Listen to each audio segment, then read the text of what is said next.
Mesdames, Mesdemoiselles, Messieurs, bonsoir et bienvenue dans ce nouveau JT consacré à l'or. Directement, attaquons cette semaine un article assez intéressant dans Capital, parce que c'est rare que la grande presse, la presse qu'on appelle mainstream, c'est-à-dire les grands médias, parlent de façon favorable de l'or, et là c'est le cas cette fois-ci, avec cet article intitulé « L'or, un placement incontournable en été ». Donc peut-être que certains l'ont déjà remarqué, que d'autres n'y avaient pas fait attention.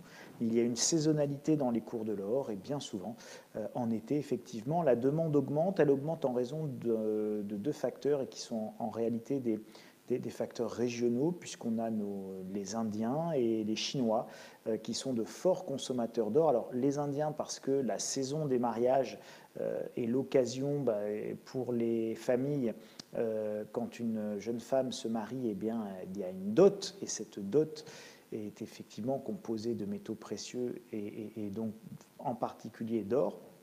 Et puis en Chine, eh bien, c'est les fêtes chinoises, et la saison des festivals, etc., qui va faire que la demande en métaux précieux structurellement augmente en fonction de cette saisonnalité-là.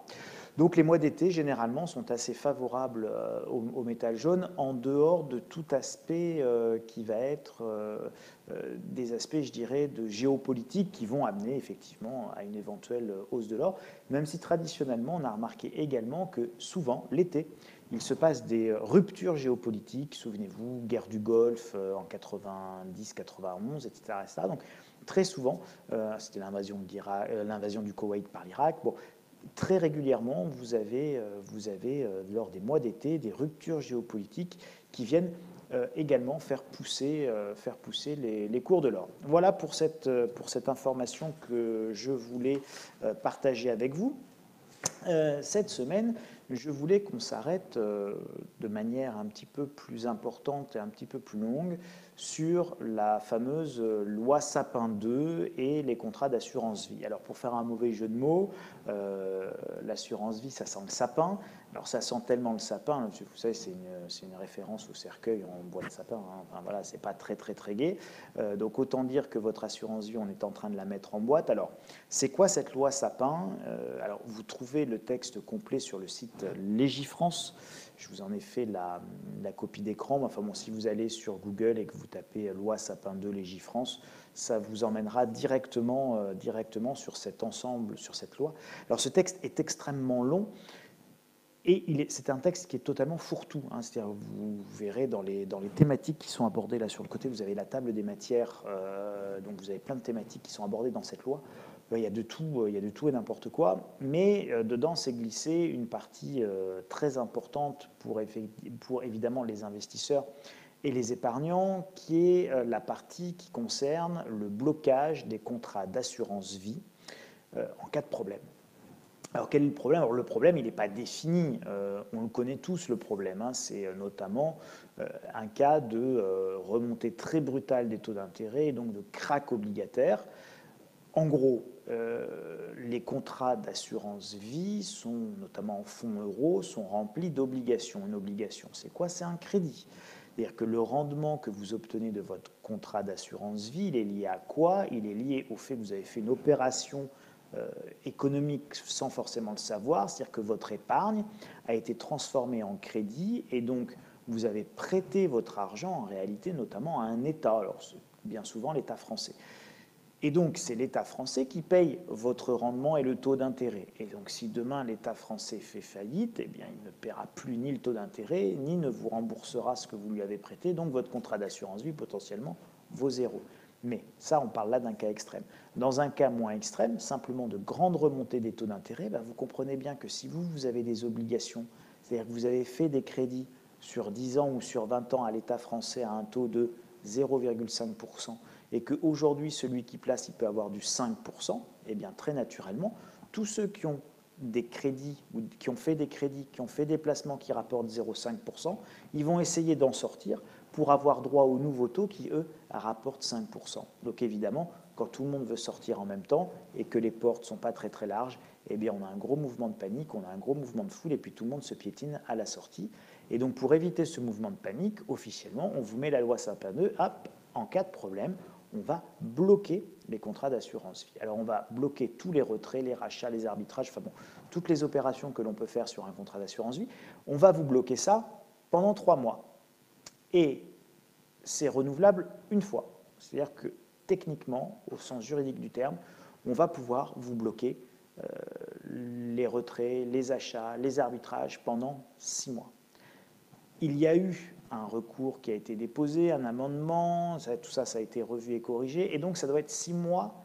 Le blocage ne peut pas durer plus de 6 mois consécutifs. Alors, le diable se cache dans les détails. Si je ne vous bloque pas pendant 6 mois, mais que, si je vous bloque pendant 6 mois consécutifs, la loi va dire pendant 6 mois consécutifs, vous pouvez être bloqué.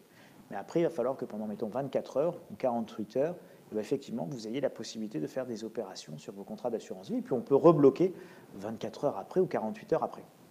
Dans ce laps de temps de 24 à 48 heures, mais même si on laissait une semaine, le temps que vous soyez informé que les contrats ne sont plus bloqués, le temps que vous puissiez envoyer ou prendre rendez-vous avec votre banquier ou votre assureur, que vous fassiez les documents, que les documents soient renvoyés au service qui va s'occuper de blablabla, vous avez déjà tout un tas d'aspects matériels pour réaliser une transaction, et ces aspects matériels prennent du temps.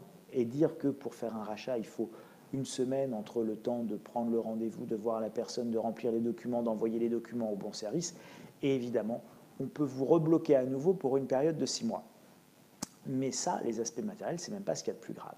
Il y a un autre piège très important, et ça, c'est une information que vous devez partager autour de vous, aussi bien pour des raisons de protection patrimoniale, c'est-à-dire que, attention, dans la loi Sapin 2, voilà quel type de problème ça pourrait poser, que simplement dans une optique de placement sur un contrat d'assurance vie. C'est-à-dire celui qui veut aujourd'hui placer sur un contrat d'assurance vie, il a le droit, il peut y avoir des bonnes raisons de le faire, on y reviendra peut-être un jour, ce n'est pas l'objet, mais il peut notamment, quand il s'agit de préparer une succession en ligne indirecte, le contrat d'assurance vie peut rester un bon outil de placement.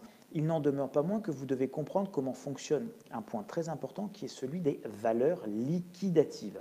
Alors c'est un terme qui est très barbare. Dans un contrat d'assurance vie, on a des fonds.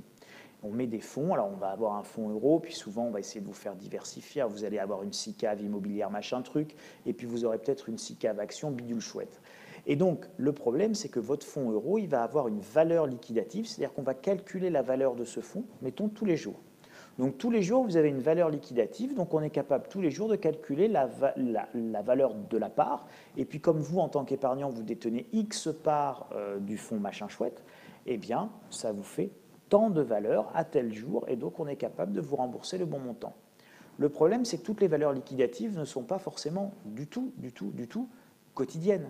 Vous avez des valeurs liquidatives qui sont quotidiennes, puis vous avez des valeurs liquidatives qui peuvent être hebdomadaires, d'autres valeurs liquidatives qui peuvent être mensuelles, et d'autres qui peuvent être trimestrielles.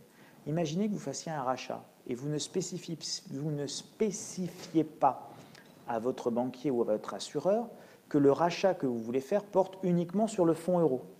Bon, non, c'est en gros, vous retirez 10 000 euros, et donc ces 10 000 euros, vous avez 3 fonds, il va les impacter obligatoirement sur, au prorata sur les 3 fonds que vous détenez, donc à un tiers, un tiers, un tiers. Et donc, il vous donnera 3 333 euros du fonds euro, 3 333,33 euros de votre SICAV immobilière, et puis 3 333 euros de votre placement en action, machin chouette. Bon. Le problème, c'est que le premier va avoir une valeur liquidative quotidienne. OK, donc aujourd'hui, je peux vous faire le calcul, ça fait tant. Le deuxième va avoir une valeur liquidative hebdomadaire. Mon brave monsieur, il va falloir attendre la fin de la semaine que le calcul soit fait. Puis le troisième, c'est une valeur liquidative mensuelle. Eh bien là, ma brave dame, il va falloir qu'on attende la fin du mois pour pouvoir vous calculer combien on vous doit et combien on va vous rembourser très exactement et très précisément. Ça veut dire que quand vous allez faire un rachat, bien souvent, vous ne maîtrisez pas du tout le délai ce délai de rachat. Et ce délai administratif qui est très souvent aussi lié à, évidemment, les valeurs liquidatives. Et c'est quelque chose qu'on n'explique quasiment jamais, que moi j'ai très rarement entendu dire aux épargnants. Et donc très souvent, même les banquiers et les assureurs d'en bas avec qui vous êtes en contact ne le savent même pas.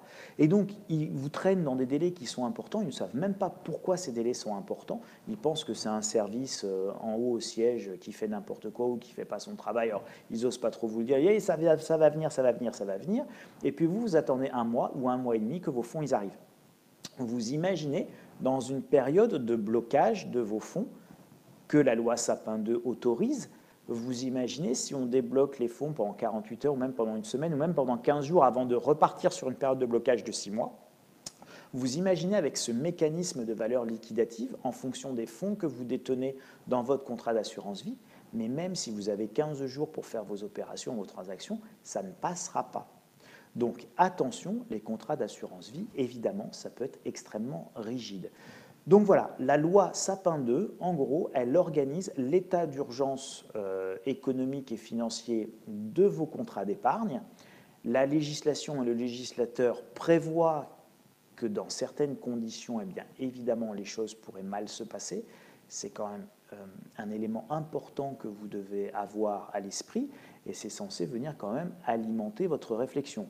Alors, pourquoi le législateur prévoit ce type de mécanisme, si ce n'est éventuellement pas pour s'en servir à un moment donné ou à un autre. Voilà, donc ça, c'est quelque chose d'important à avoir en tête. Allez lire la loi Sapin 2, vous allez voir votre épargne après de manière radicalement différente et totalement différente, surtout qu'en plus, les contrats d'assurance vie rapportent de moins en moins, on y reviendra un jour. On va passer à l'article suivant, donc toujours on reste dans cette idée de loi Sapin 2, donc je ne suis pas le seul à en parler évidemment. Alors la presse mainstream, les grands journaux vous en parlent alors, de manière peut-être un peu plus diplomatique, un peu plus douce, un peu plus soft, histoire de moins vous inquiéter. Et donc Capital, toujours le magazine Capital, a fait un article intitulé « Assurance vie, comment ne pas risquer le blocage des avoirs par le gouvernement ». Là, pour le coup, objectivement, le titre est quand même plutôt clair. Donc ça va bien dans la logique que je viens de vous exprimer, sauf que la réponse qu'apporte Capital, on va la voir sur la diapositive suivante, qui est la solution miracle des contrats d'assurance vie luxembourgeois. Donc en gros, pour ne pas être bloqué sur un contrat d'assurance vie en France, par blocage qui serait la conséquence de cette nouvelle loi Sapin 2, eh bien, rien de plus simple, mes chers amis, ouvrez un contrat d'assurance vie dans un pays voisin, très proche du nôtre, en l'occurrence le Luxembourg, qui est accessoirement un petit paradis fiscal assez extraordinaire pour les grands groupes et pas pour vous. Car si vous ouvrez un contrat d'assurance vie au Luxembourg, vous n'aurez pas d'avantages fiscaux particuliers. Vous êtes un résident français, je parle bien si vous êtes un résident français, enfin bon, a priori, si c'est juste pour éviter le blocage de votre contrat d'assurance vie en France lié aux conséquences éventuelles de la loi Sapin 2, vous n'avez pas forcément pour projet d'immigrer et de vous installer au Petit-Duché du Luxembourg. D'accord ? Donc, vous avez votre vie ici, vous êtes résident français, épargnant français, mais simplement vous dites, bah, tiens, si j'ouvrais un contrat d'assurance vie selon les bons conseils du magazine Capital au Luxembourg, comme ça, moi, mon contrat, il ne sera pas bloqué. Alors, c'est à la fois vrai et faux. C'est-à-dire qu'évidemment, au moment où nous parlons, il n'y a pas de loi Sapin 2 au Luxembourg. Ça ne veut pas dire que, sous prétexte qu'il y ait une loi Sapin 2 en France aujourd'hui, mais qu'il n'y en ait pas au Luxembourg, actuellement, il n'y en ait pas demain.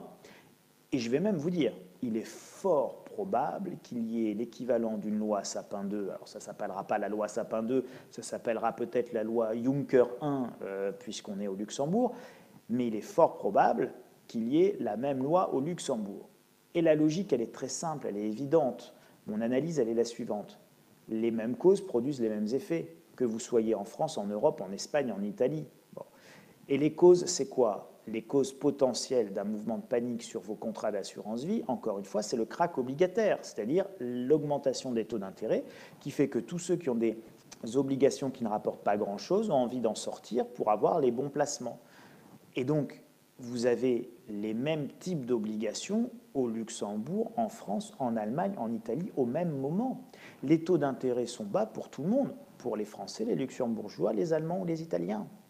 les taux d'intérêt sont les mêmes pour tout le monde. Et si les taux d'intérêt remontent, ils remonteront pour tout le monde. Alors après, avec des variations, etc., etc. Mais quand le mouvement, lui, sera identique. C'est-à-dire que les conséquences de ces mouvements seront également identiques en France comme au Luxembourg. Donc déjà, sur ce point-là, je pense encore une fois que les mêmes causes produisant les mêmes effets, le fait d'aller au Luxembourg mettre son contrat d'assurance vie, c'est une fausse bonne idée. C'est une fausse bonne idée, d'autant plus, si vous voulez, que ce sont généralement des contrats qui sont assez onéreux et qui nécessitent des mises de fonds relativement importantes. Là, les premiers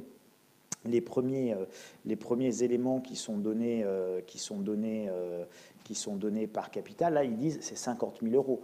Donc, évidemment, ce sont des montants qui sont importants en termes de mise de départ pour des contrats qui ne vont pas avoir des performances meilleures. Ils vont juste avoir un seul intérêt, c'est qu'ils ne sont pas localisés en France, ils sont localisés au Luxembourg. Et ça va entraîner des complexités dans votre patrimoine. Donc, c'est une excellente idée si jamais vous êtes vraiment très, très, très, très riche et très aisé. C'est une fausse bonne idée si vous êtes un épargnant même aisé, même avec des fonds importants, pour la simple et bonne raison que c'est très coûteux. Ce sont des fonds et des contrats d'assurance vie qui sont des superbes produits à vendre pour tous les conseillers en gestion de patrimoine de France et de Navarre. Donc ça leur permet de se servir des bonnes commissions plantureuses. Mais est-ce que vous en avez une véritable utilité? Rien n'est moins sûr. Si vous voulez vous protéger du blocage des contrats d'assurance vie, qui en réalité ne sera que la conséquence et la résultante d'un énorme krach obligataire et du fait que tout le monde va vouloir se débarrasser de ses obligations au même moment, ou que ce sera la conséquence de faillites d'État qui deviendront insolvables et qui donc ne pourront plus rembourser votre épargne ou vos contrats d'assurance vie, quel que soit le cas, la seule manière de ne pas être impacté par de tels événements, c'est de ne pas en détenir. Et c'est de ne pas en détenir en France, mais de ne pas en détenir non plus au Luxembourg. Parce que votre contrat d'assurance vie luxembourgeois, il n'est pas rempli d'obligations de l'État luxembourgeois qui lui-même emprunte peu, d'accord? Donc, compte tenu des montants qui sont placés au Luxembourg, c'est évidemment des obligations étrangères. Donc, vous allez retrouver les mêmes. Donc, vous allez retrouver exactement les mêmes risques. Donc, à mon sens, ça n'a pas beaucoup de sens. Si vous voulez vous abstraire de ces risques-là, eh bien, il n'y a pas de secret. Il faut vous débancariser, il faut migrer vers des actifs tangibles, il faut migrer vers d'autres devises et vers d'autres monnaies. Enfin, tous ceux qui veulent des conseils, ils peuvent se reporter à ma lettre, évidemment, stratégie dans laquelle j'aborde toutes ces différentes manières de protéger son patrimoine et comment articuler tout ça au mieux. On va donc conclure ce JT toujours par nos sempiternels graphiques. Donc, juste en incrustation d'écran, normalement, je vous remettrai que les 2 graphiques du jour. Là, j'ai laissé les graphiques anciens.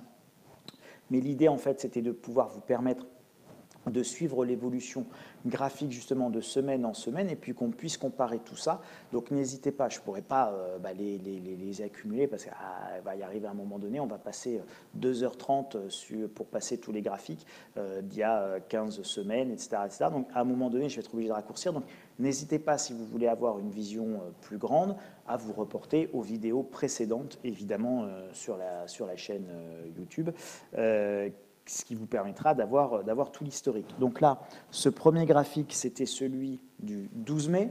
Donc on va les passer rapidement. Et donc vous voyez, tout ça, c'était toujours c'était voir l'évolution dans ce canal haussier. Donc là, on était sur la semaine du 19 mai. On évoluait toujours dans le canal haussier.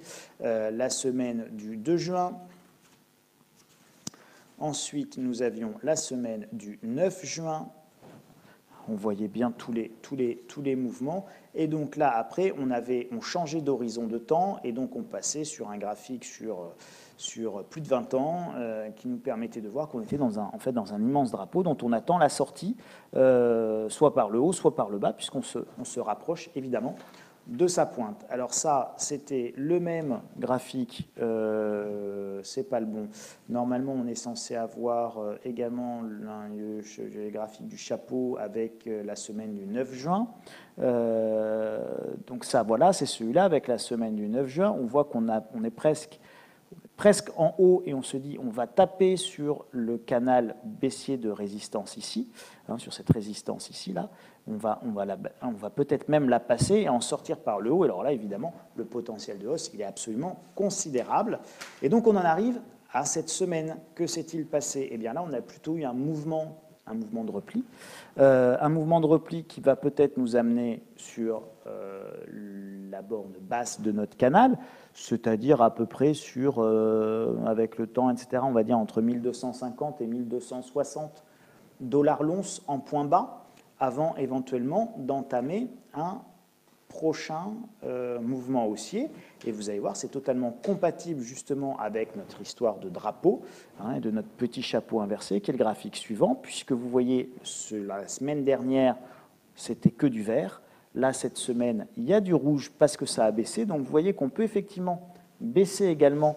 On a encore un petit potentiel de baisse sans que ça ne remette en cause ni une sortie haussière, ni d'ailleurs une sortie baissière. En gros, tout est encore ouvert, donc on va continuer a priori pendant au moins quelques jours et quelques semaines à évoluer d'abord dans notre canal haussier, plutôt aller vers le bas, puis envisager un rebond, ce qui veut dire que là, on va plutôt aller tester la borne basse avant d'envisager un rebond qui, là, cet été et au courant de l'été, peut-être nous permettra notamment, et en fonction de la demande soutenue chinoise et indienne, et aussi en fonction peut-être d'un événement géopolitique qu'on ne connaît pas encore, mais qui, mon petit doigt me le dit, ne manquera pas sans doute de se produire au cœur de l'été, peut-être même au mois d'août, comme l'histoire l'a déjà montré, nous permettre effectivement une sortie par le haut, aussi bien de ce drapeau que de notre canal haussier dont on parle depuis des semaines. Je vous souhaite un excellent week-end, je vous souhaite évidemment une belle semaine à venir, et puis je vous retrouve la semaine prochaine pour un nouveau JT de l'or. Merci à toutes et à tous. Au revoir.